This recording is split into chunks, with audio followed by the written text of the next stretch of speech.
반갑습니다. 타임 레버리지 시간을 들여 막대한 수익으로 치환합니다. 벌써 또 주말이 됐네요. 행복한 주말 되셨으면 좋겠고요. 정직, 성실, 겸손, 조심 다지면서 꾸준하게 함께 성장해 나가 보시죠. 아무래도 미국과 이란의 불확실성으로서 최근에 계속 원유값이 올라가고 있었죠. 운송비 또한 급등하는 듯한 모습이 보여지고 있습니다.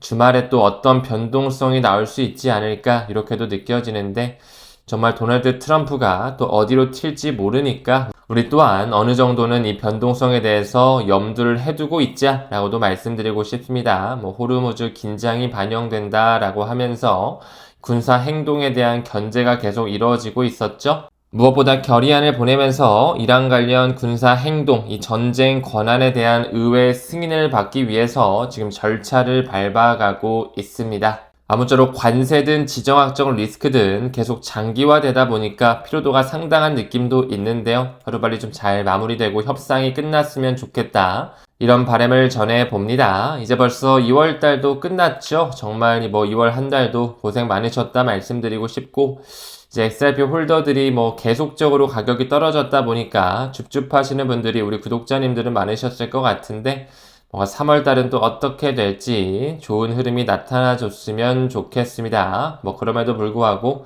늘 보수적으로 그냥 기대치 낮추고서 또 다음 달을 맞이했으면 좋겠어요. 다음으로 엘살바도르의 또 다른 실험이다 라고 하면서 국가의 마크가 모이고 있는데요. 이 엘살바도르 같은 경우 2021년서부터 그 부켈레 대통령이 우리는 국가 단위의 최초로 비트코인을 전략적으로 모아가겠다 이런 발표를 했었죠.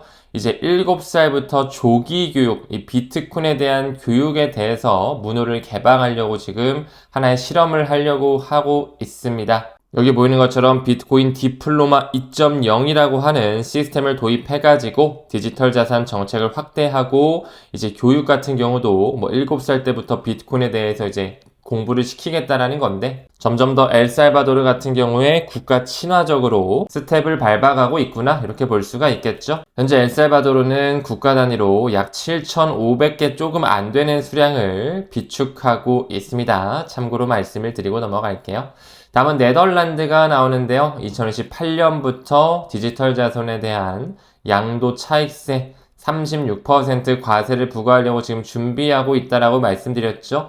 다소 좀 높은 비중이지 않나라는 생각을 했었고, 우리나라 같은 경우는 내년부터 이제 시행을 한다라고 하죠. 지금 국세청에서도 조금씩 가이드를 잡고 있는데, 개인적으로 좀 연기가 됐으면 좋겠다라는 생각도 들고, 너무 투자자 보호 자체도 잘 이루어지지 못하다 보니까 정말 세금을 걷어도 되는 건가라고 하는 이런 약간의 불신도 좀 생기는 것 같기도 합니다. 우리나라 같은 경우에는 이미 20% 플러스 지방세 구조가 깔린 상태이기 때문에 크립토에도 아마 한 20%, 22% 정도로 세금이 깔리지 않을까 베이스라인이 책정이 되고 있는데요. 조금 더 지켜봤으면 좋겠고 이 네덜란드 같은 경우에는 어쨌든 우리나라보다 1년을 더 번 셈인데 지금 비트코인에 대해서는 거의 보유세 도입 수순이다라고 하면서 미실현 이익에도 36%를 과세하겠다 이런 이야기가 또 나왔었죠.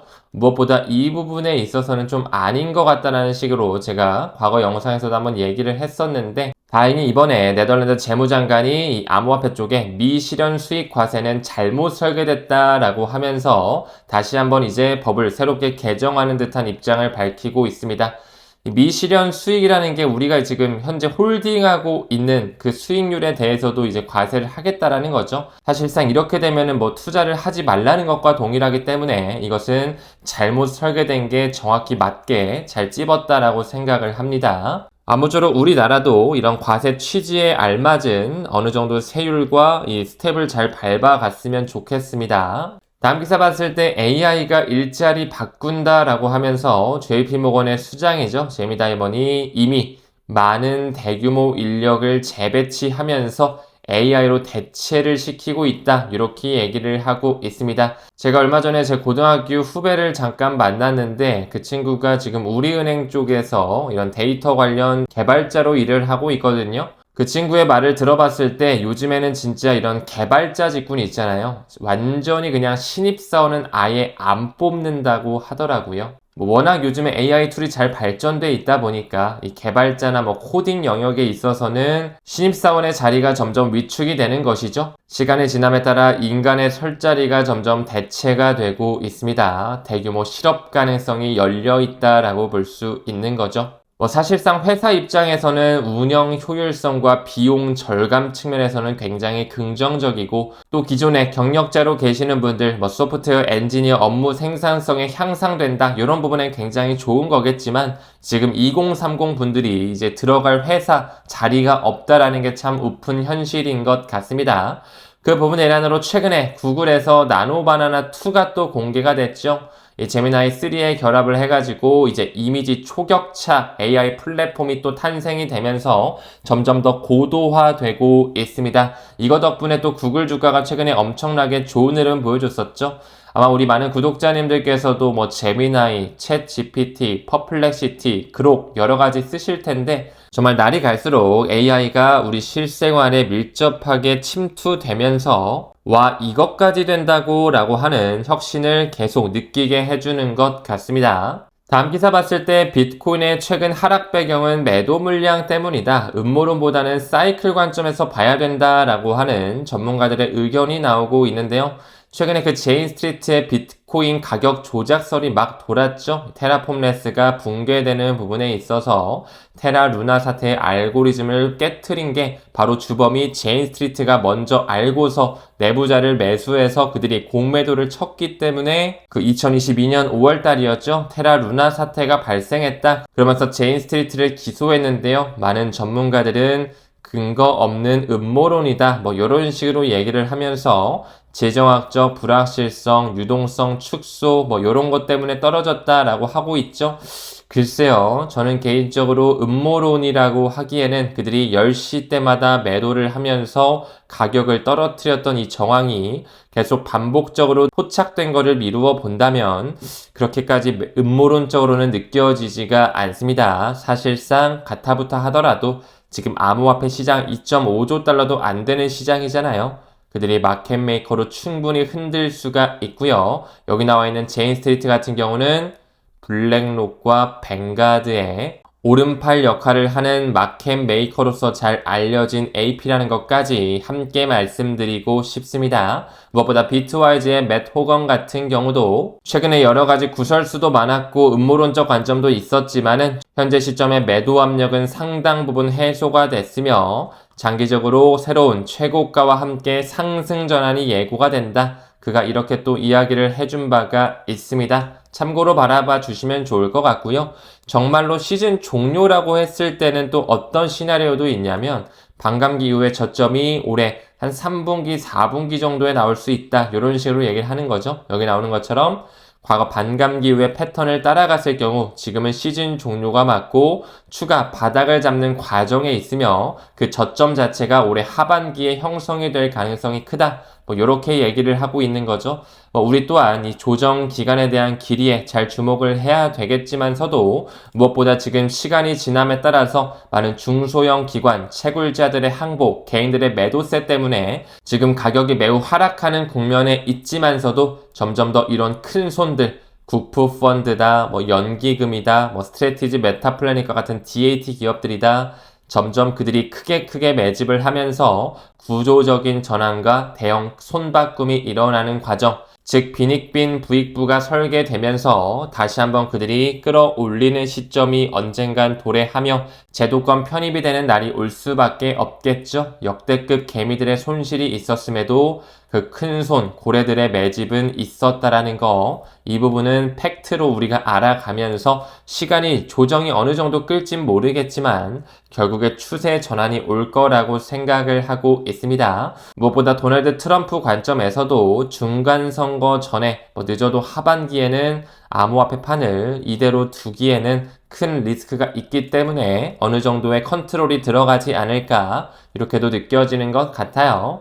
그러면서 우리나라에서도 점점 여러 가지 암호화폐 관련 법과 제도가 만들어지고 뭔가 개선하는 듯한 움직임이 보여지죠. 경찰 압수 비트코인 관리 체계를 개선한다라고 하면서 세분화와 위탁 보관도 앞으로 추진할 것이다. 뭐 이런 식으로도 얘기하고 있고 우리나라 국내 카드 업계 같은 경우도 스테이블 코인 실험을 본격화시키면서 이번 상반기 중으로는 검증을 마무리하겠다. POC 단계 이후에는 이제 완전히 우리나라에서도 크립토 카드가 상용화되는 시대가 펼쳐지겠죠. 또한 미국의 인디애나 주 같은 경우는 퇴직연금으로서 비트코인에 투자할 수 있는 법안을 통과시키고 있습니다. 여기 보이는 것처럼 공적 퇴직연금과 저축 플랜을 통해서 비트코인과 같은 암호화폐를 투자할 수 있는 가닥을 잡고 있다. 이렇게 지금 논의가 활발하게 주정부 단위에서도 이루어지고 있습니다.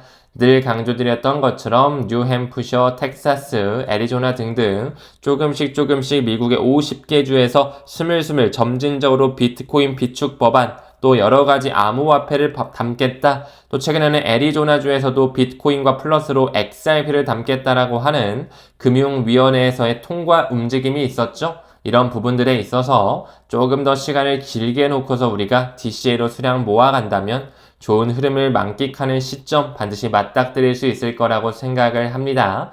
또 작년 8월 정도였죠. 트럼프가 무엇보다 미국의 퇴직연금 401k 코인 투자할 수 있도록 서명을 이미 완료했기 때문에 아마 2026년에 이제 순차적으로 여러 가지가 준비가 되면서 라인업이 깔릴 거라고 느껴지거든요. 뭐 이 부분에 있어서도 매우 긍정적으로 바라볼 수가 있기 때문에 코인 시장에 대한 시장 캐파는 커지겠구나 중장기적으로 바라볼 수가 있습니다. 다음으로 우리나라의 시중은행들이 보여지면서 요즘 누가 은행에 돈을 묶어두나요? 라고 하면서 이제 은행권의 사업 다변화가 촉각을 곤두세우고 있다. 뭐 이런 식의 얘기가 나오면서 바로 그 밑에는 크라켄, 미국의 대형 거래소죠.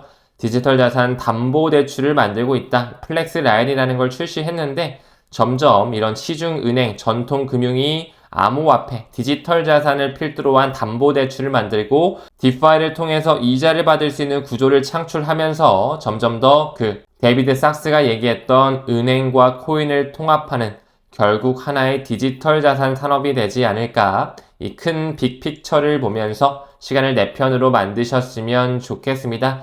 또 그 부분의 일환으로 지니어스 법안 후속탄 이제 OCC가 또 움직이죠.